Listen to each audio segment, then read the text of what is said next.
Welcome back once again, all of my low carb friends, and for those of you who are here for the first time, welcome. Today I have another super easy cake recipe for you guys. Today we're going to learn how to make simple keto pudding poke cake. This is a super easy recipe, and the great thing about this is once you learn how to make the pudding base, you can make this any flavor you want, or if you just want a quick snack of instant pudding, you can make just the pudding part of this recipe. The pudding is ready in less than 5 minutes, so it's great for a quick little sweet snack just by itself. And if you want printable versions of these, you can check out my website at janet'sdeliciouslowcarbkitchen.com. You can find printable versions of this and other goodies there for you. And if you're new to the channel and you want to see lots of easy, delicious, simple keto recipes, make sure you click that subscribe button and click the notification bell that's right next to the subscribe button. That way you can be notified every time I put out new videos every Wednesday and Saturday. And if you'd like to help support the channel, make sure you scroll down in the description of the video. You'll see some Amazon affiliate links. Anytime you purchase anything using those Amazon affiliate links, a small portion of your purchase will go to me and will help to support the channel. You'll also see a link to Java Coffee. Make sure you click that link and purchase some delicious Java Coffee, and a portion of that purchase will also go and help support the channel. And while you do all that, let's get cooking.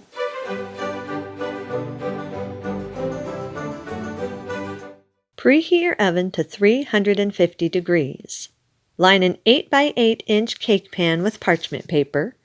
In a large mixer bowl, combine 3/4 cup of coconut flour, 1 tablespoon of baking powder, a half teaspoon of salt, 2/3 cup of the granulated sweetener of your choice. I'm using granulated monk fruit sweetener. You can use whatever sweetener you want, and a 1/4 teaspoon of xanthan gum.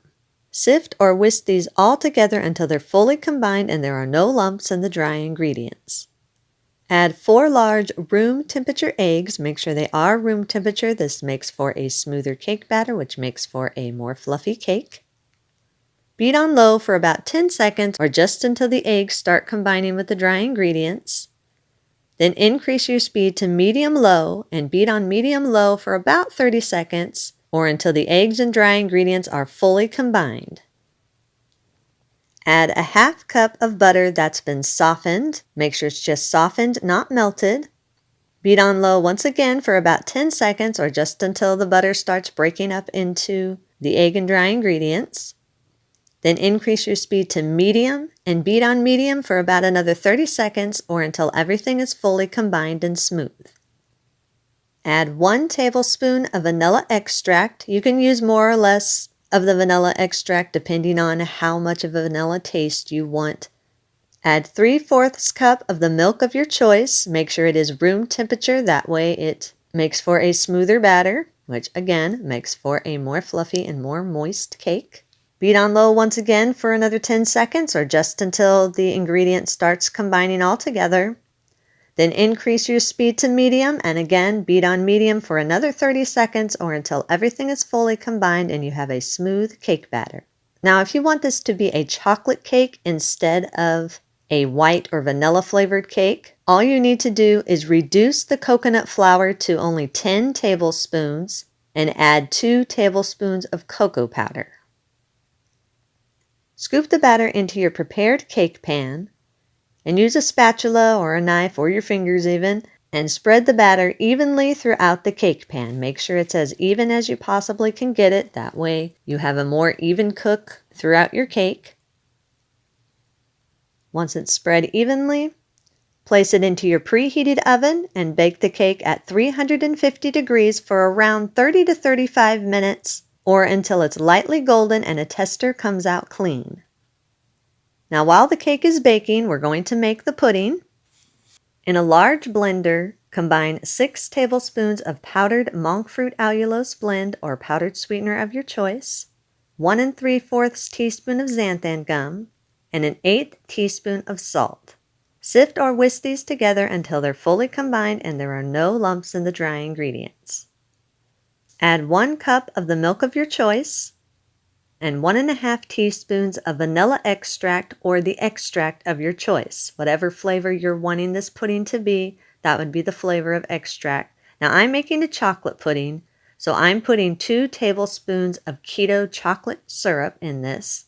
If you're not making a chocolate, you can leave that out, or you can put any flavor of keto syrup into this that you want. So if you're wanting this to be a caramel pudding, you can put caramel keto syrup in this. If you're wanting it to be a strawberry, you can put strawberry keto syrup. It's up to you what flavor you want this pudding to be.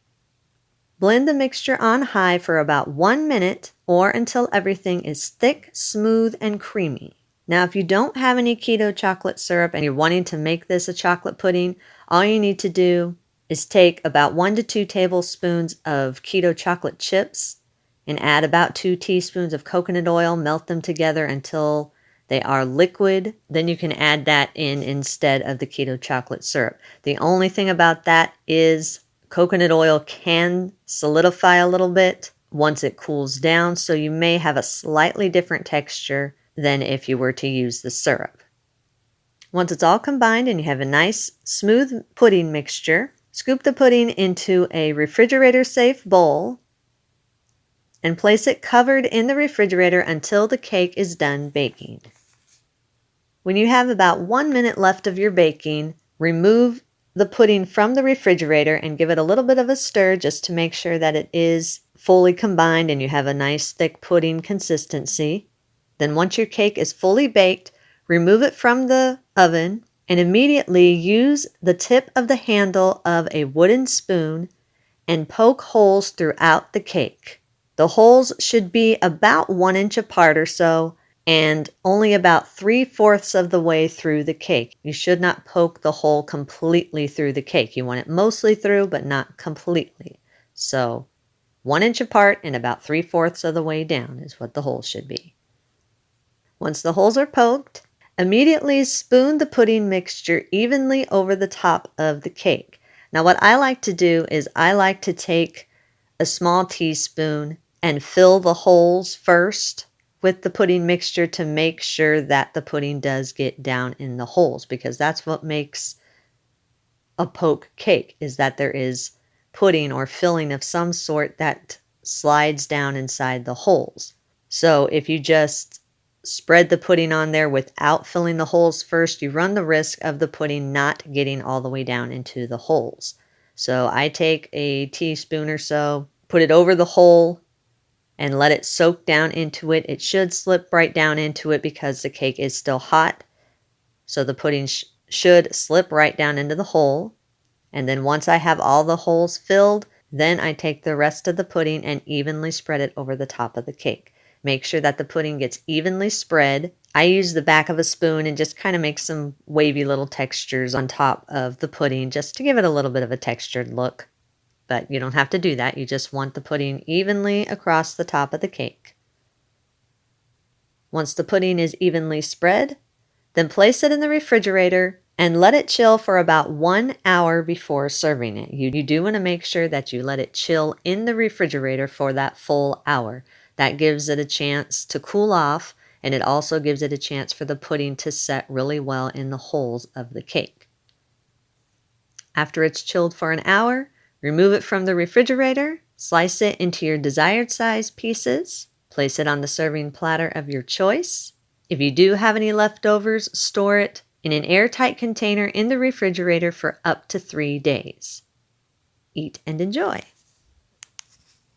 And that's our recipe of the day. I hope you enjoyed it. If you did and you want to see more videos like this, make sure you click that thumbs up like button, click that subscribe button, leave me a comment if you want to. Let me know if there's any recipes that you'd like to learn how to make, and I'll do what I can to get those out there for you.